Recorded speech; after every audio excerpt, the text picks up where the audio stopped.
Hello, नमस्ते दोस्तों, राधे राधे। दोस्तों, मैं आज आपके लिए एक कहानी लेकर आई हूँ जिसका नाम है नदिया के पार। यह कहानी भारत के गांव के प्राकृतिक वातावरण और साधारण से जीवन को दिखाती हुई एक कहानी है। तो आइए शुरू करते हैं इस कहानी में क्या होता है।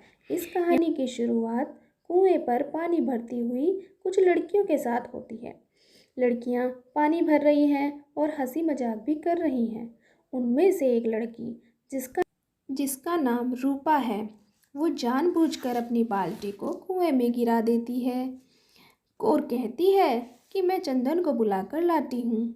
सभी सहेलियाँ हंसते हुए मजाक बनाते हुए हा हंसते हुए कहती हैं, अरे अरे अरे, चंदन को बुलाने गई है, बस इसको तो बहाना चाहिए चंदन से बातें करने का।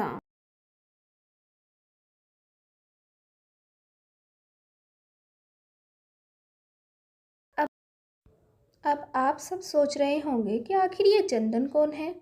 चंदन इसी गांव में रहने वाला एक लड़का है और उसके एक पिताजी और उसका एक बड़ा भाई है। वो तीनों खुशी खुशी इस गांव में रहते हैं और खेती बाड़ी का काम करते हैं। लेकिन उनके घर में एक महिला की कमी है, क्योंकि चंदन की माताजी अब इस दुनिया में नहीं है।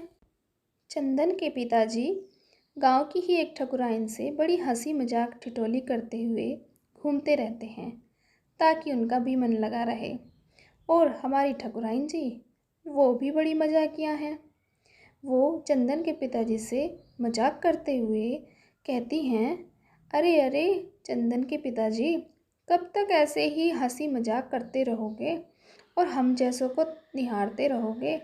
कुछ काम धाम भी कर लिया करो।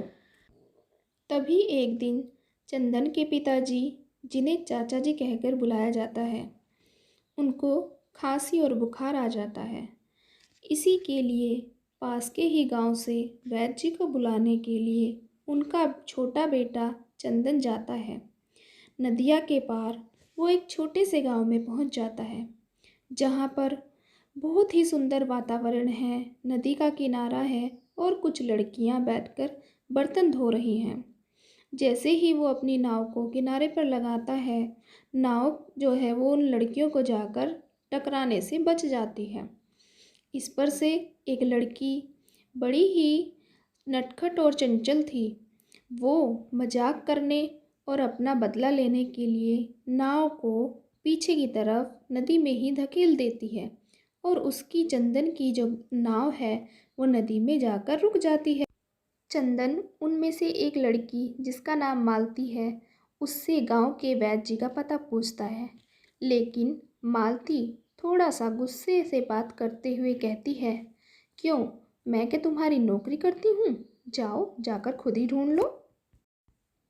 जैसे तैसे चंदन वैद्य जी के घर पहुँच जाता है। वहाँ क्या देखता है कि वही लड़की मालती, जो वो तो वैद्य जी की बेटी है। और चंदन बेचारा भोला भाला सीधा साधा लड़का, चालाकी नहीं जानता। और वैद्य जी उसके साथ चंदन जी के पिताजी की जांच करने उनके गांव जाते हैं। वैद्य जी कुछ पुड़ियाँ बनाकर चाचा को दे देते हैं और देखते हैं कि चंदन का बड़ा भाई, जो खेती के कामकाज में बड़ा ही होशियार है, उसके उनके मन में ये ख्याल आता है, क्यों ना मैं अपनी बड़ी बेटी की शादी चाचा जी के बड़े बेटे से कर दूं। और यह सोचते हुए वैद्य जी अपने घर लौट जाते हैं। आगे की कहानी हम आपको नेक्स्ट वीडियो में बताएंगे। धन्यवाद कहानी को सुनने के लिए।